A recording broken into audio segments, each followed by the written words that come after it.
Now we shall begin. You should answer the questions as you listen because you will not hear the recording a second time. Listen carefully and answer questions 1 to 7.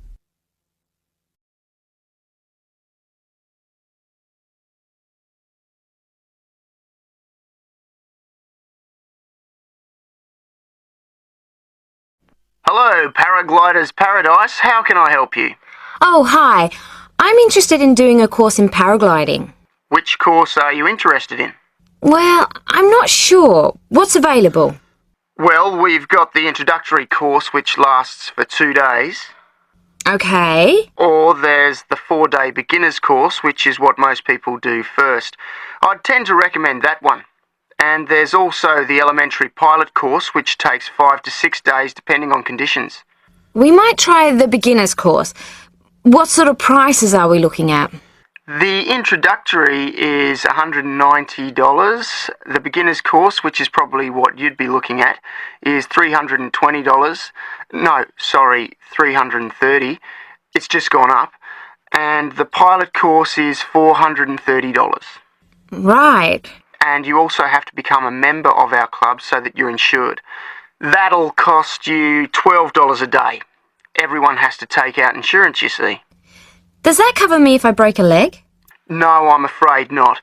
It's only third party and covers you against damage to other people or their belongings, but not theft or injury. You would need to take out your own personal accident insurance.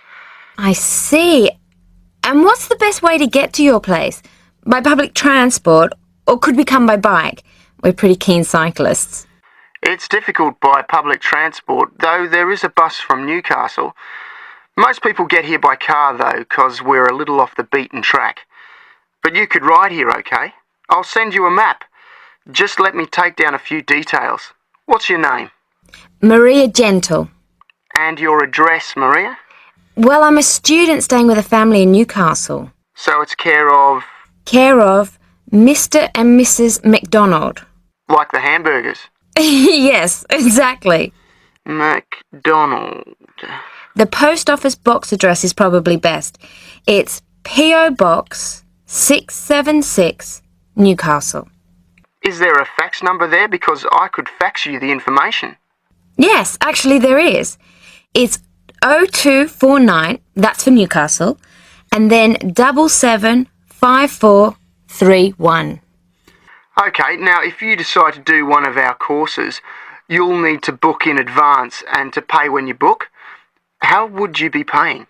By credit card, if that's okay. Do you take Visa? Yes, fine. We take all major cards, including Visa. Okay then. Thanks very much. The girl is telling her friend about the course. Look at questions 8 to 10.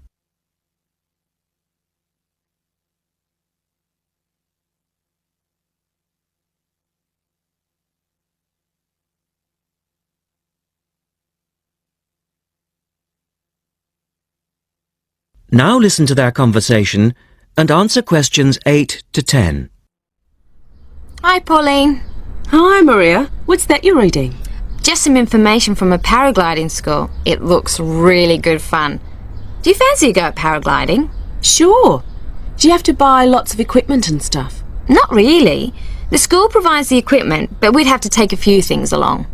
Such as? Well, it says here, clothes, wear stout boots, so no sneakers or sandals, I suppose, and clothes suitable for an active day in the hills. Preferably a long-sleeve t-shirt. That's probably in case you land in the stinging nettles. It also says we should bring a packed lunch. We do not recommend soft drinks or flasks of coffee. Water is really the best thing to drink. We need to bring suntan lotion and something to protect your head from the sun. Okay, that sounds reasonable. And where would we stay? Well, look, they seem to operate a campsite too, because it says here that it's only $10 a day to pitch a tent. That'd be fine, wouldn't it? And that way we'd save quite a bit, because even a cheap hotel would cost money. Or perhaps we could stay in a bed and breakfast nearby. It gives a couple of names here we could ring. I think I might prefer that. Hotels and youth hostels would all be miles away from the farm, and I don't fancy a caravan. No, I agree. But let's take a 10 and pray for good weather. Okay, let's do it. What about next weekend? No, I can't. I'm going on a geography field trip. And then it's the weekend before the exams, and I really do need to study. Okay then, let's make it the one after the exams. Fine, we'll need a break by then. Can you ring and let me know if you can find out some... That is the end of part 1. You now have half a minute to check your answers.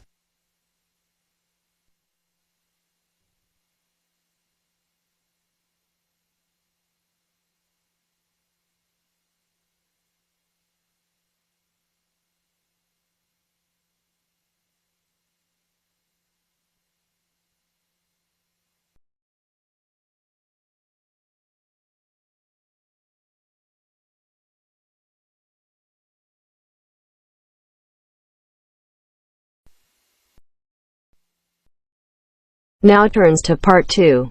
Part 2. You are going to hear Dr. Joanna Robinson, the course director of a language learning centre, answering questions from reporters from the student newspaper. First, you have some time to look at questions 11 to 16.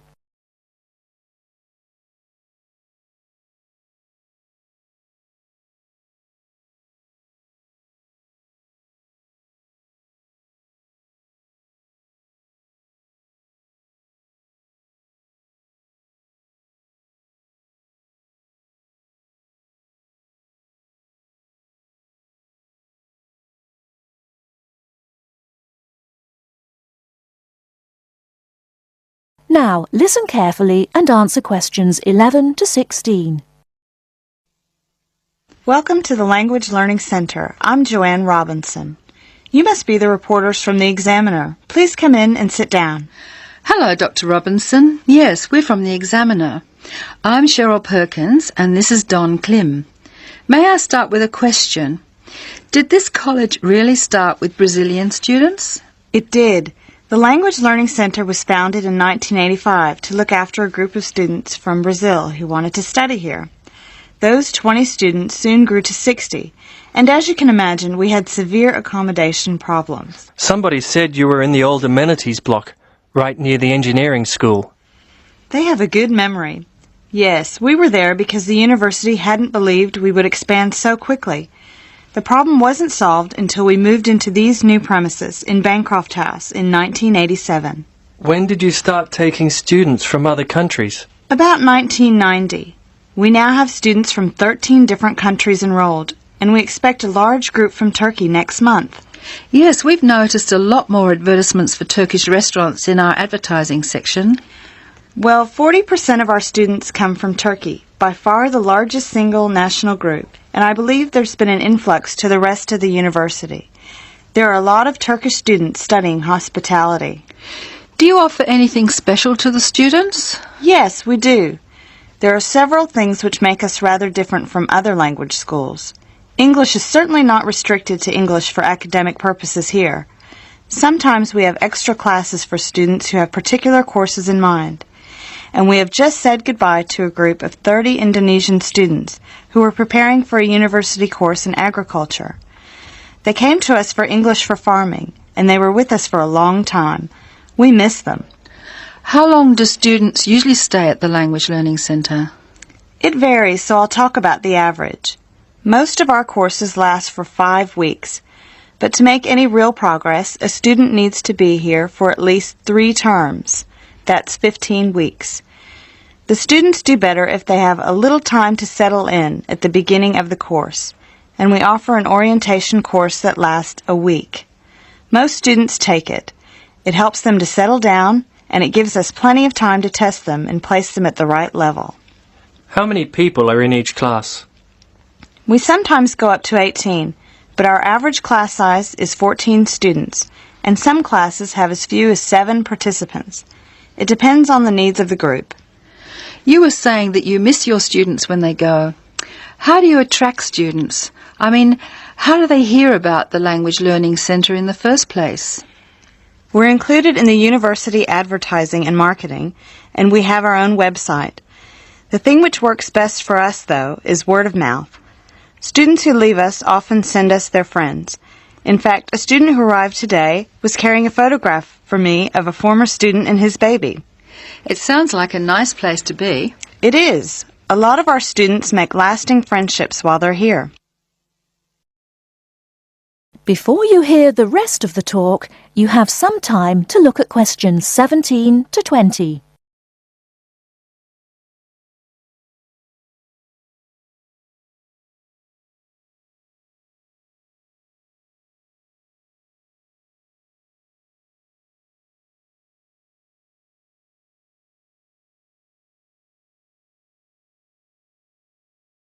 Now listen and answer questions 17 to 20. Making friends with other students sounds special enough. I'd like to emphasise that in the student newspaper. We do try to get our students to be part of the wider university. How do you do that? Do you encourage them to join the sports centre, for instance? Indeed we do. The sports centre is always looking for active participants, particularly in soccer. Oh, and something else. You might like to mention that we don't teach just English here. I mean, we're a language center, not an English language center. You may learn Spanish, Mandarin, and Russian here, and we can sometimes offer other languages. This means we can have some students who are native speakers of those languages as conversation partners for English-speaking students. Who can do these courses? At this stage, any native speaker of English. What about the people who are learning English? Can they do a non-English language course? At this time, only if they've almost finished their English language course. You see, we try very hard to involve students who are native speakers of English as conversation leaders, and we encourage our students to join groups on the campus. For instance, if they enjoy music, there is an active jazz group available to everyone, and that's a lot of fun. On the other hand, elementary students can't go to the drama group. Their English just isn't ready for that sort of activity. But the university choir welcomes all the singers it can find. They often do large productions that need a lot of voices. I imagine the special conversation groups are open to all your students. I wish they were. I'm sorry to say they're a special service we provide for elementary students only. Is there anything else I can tell you? I'd be really pleased if you could write about the courses we offer in foreign languages. I think our readers will be very interested in that. Thank you for your time, Dr. Robinson. Yes, thank you very much. Goodbye. Thank you for giving me the opportunity to talk about the center. It's always good to let the rest of the students at the university know what goes on in our classrooms and outside them. After all, many of our students leave us and then study for degrees in various disciplines on this campus. That is the end of part 2. You now have half a minute to check your answers.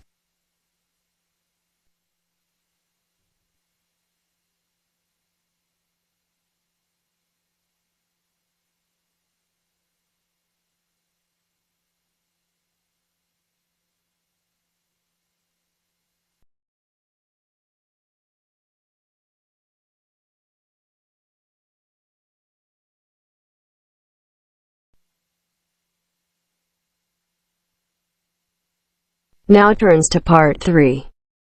Part 3. And welcome to this morning's lecture on transport. First, you have some time to look at questions 21 to 25.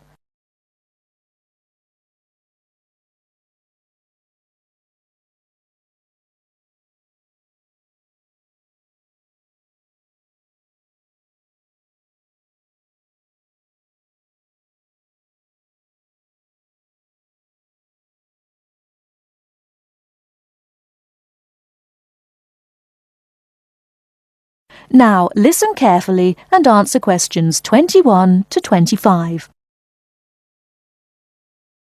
Good morning, and welcome to this morning's lecture on transport. What I'll be doing today is comparing forms of transport in different countries to see how forms of transport are affected by factors such as geographical landscape and economic development. My focus will be on countries in South America, Europe and Asia. The first country I'd like to look at is Colombia, which is in South America. This is a country where geography plays an important role. Due to the huge amount of mountains and forests in this country, travelling by air is crucial.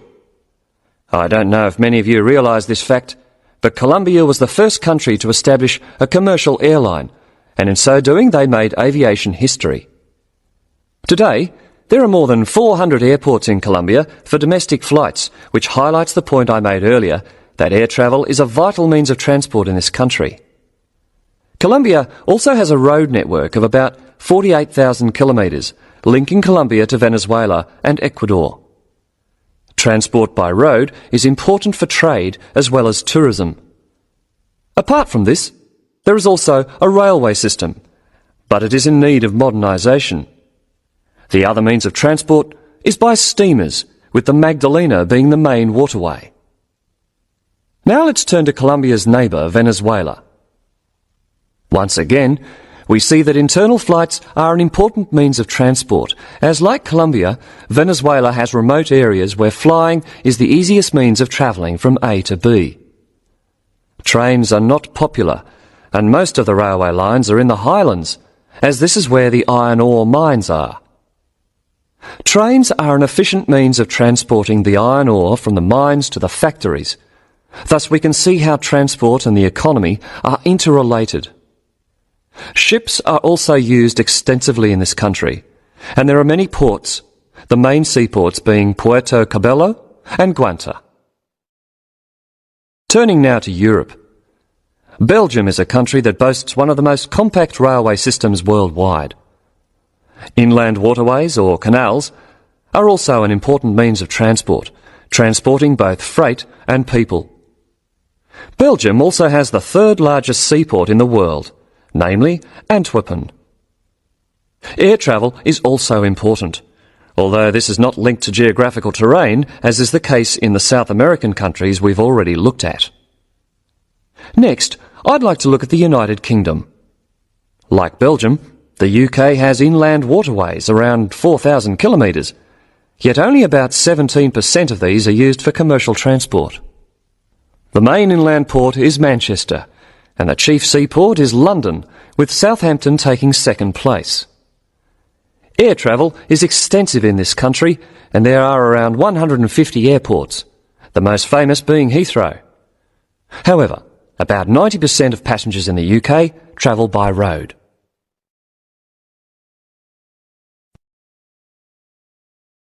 Before you hear the rest of the talk, you have some time to look at questions 26 to 30.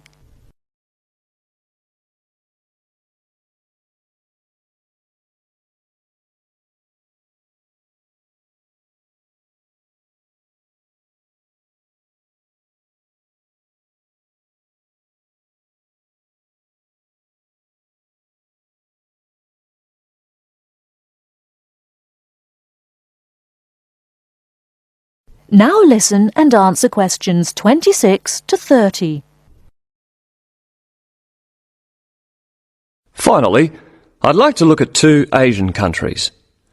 China is a country which reveals how geographical size affects transport development. Roads and railways are widely used, and this has led to a huge amount of bridges being built, such as the Yangtze Bridge, which is probably the most widely known. The Yangtze Bridge is 1.6 kilometres long and is built on two levels. The upper tier is for cars and pedestrians, while the lower is for trains.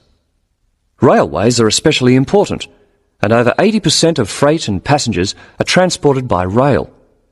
With such a high proportion of people using trains, it is not surprising that governments in countries like China are prepared to invest in the railway system. Obviously, a fast and effective train service will encourage businesses and the general public to continue using it.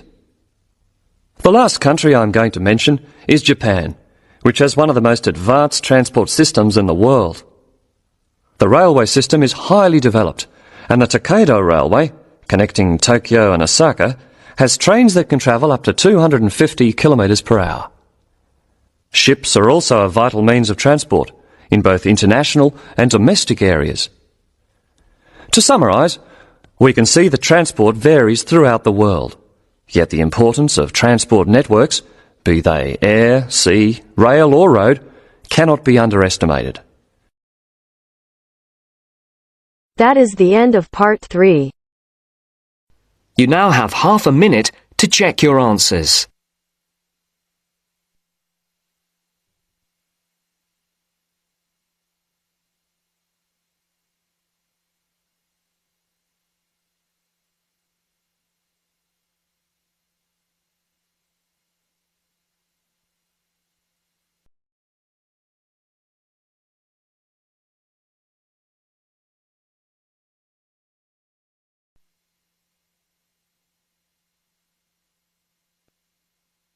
Now turns to part 4. Part 4. You will hear someone talking about art. Look at questions 31 to 35.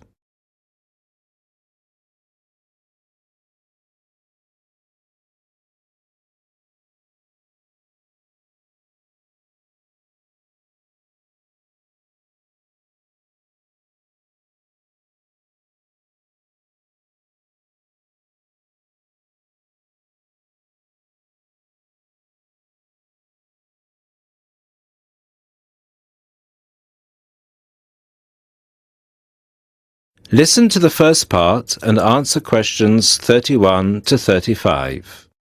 Good evening, everybody, and welcome to the first in this year's series of public lectures offered by the Art Gallery.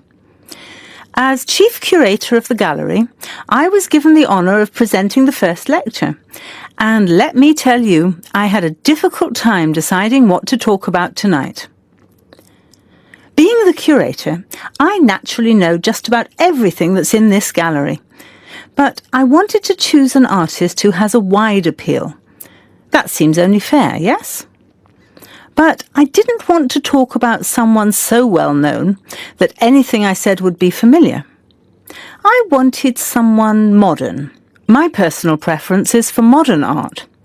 But, again, I wanted to choose someone who had the potential to appeal to all art lovers, whether they're attracted to traditional forms, Impressionism, Surrealism, or what have you. So, having spent the last 5 years as a visiting professor in Barcelona, it's not surprising that I finally chose to talk about one of the greatest Catalan artists, one whose work is likely to be familiar to many of you, Juan Miro. Look at this. And this.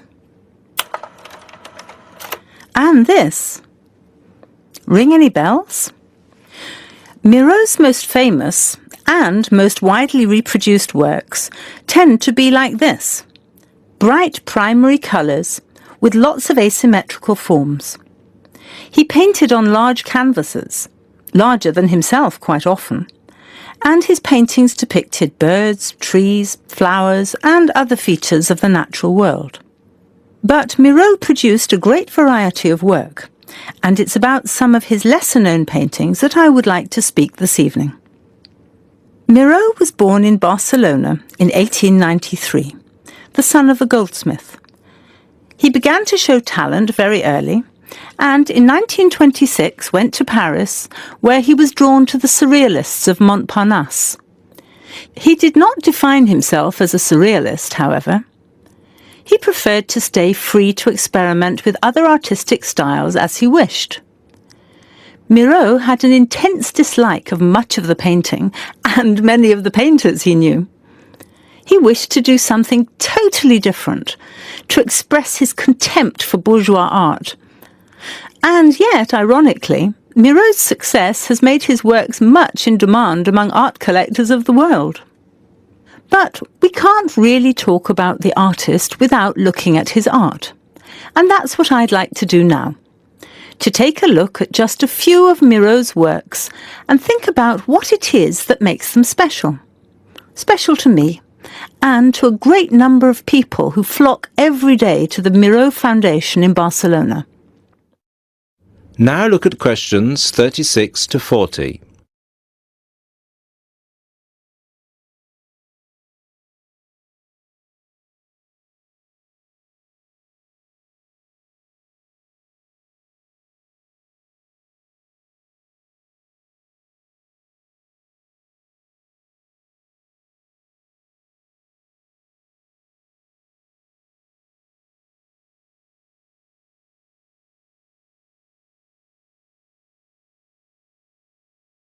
As the lecture continues, answer questions 36 to 40. Let's start with this. One of Miro's best-known and brightest works, Woman and Bird. A sculpture created in 1982. It is on display in a park in Barcelona, often known as the Juan Miro Park. A huge sculpture, towering up into the sky. It reflects Miro's eternal interest in these themes, as well as his more technical interest in materials. This sculpture is covered in mosaic, which gives it a naive and cheerful appearance. It is interesting that this sculpture was completed in 1982, just a year before Miro's death. I think it shows that, towards the end, he was feeling as playful as a young man, and I think he wanted to share this playfulness in a park on such a big, very public scale. And now, another representation of a woman, this time just called Woman. This was painted in 1976, a late work for Miro, and is a work we often see reproduced or on sale as postcards or posters in gallery shops around the world. So why is it so popular? I think the use of colour has something to do with it. People respond to these rounded shapes filled with primary colours, especially on a large canvas like this. Also, the fact that, while it is rather surreal, it is still possible to recognise the form of a woman and to see it as a sympathetic representation. It's a bold, bright painting, and I think that it awakens a reaction in many of us. And finally, something quite different, though still a woman. A harsh, even violent work that was completed in 1939, at a time when Miro was greatly influenced by events of the Civil War in Spain. It's titled Seated Woman 2, but it can be hard to find the woman here, as she's been transformed into a rather horrendous creature. So is that how Miro viewed women? As grotesque? Not at all. This picture can also be seen as strong, with a huge base and solid shoulders to support those who depend on her. In this painting, her arms and neck seem to grow as vegetation out of her shoulders, representing woman as a fertile ground, perhaps. We also see here the fish and birds, the moon and stars, so typical of Miro's work, making her a creature of nature and of the heavens as well. And that's all we have time for this evening, I'm afraid. I hope that you've enjoyed this brief look at Miro's work, and that you will enjoy the other lectures that follow this one. Thank you, and good night. That is the end of part 4.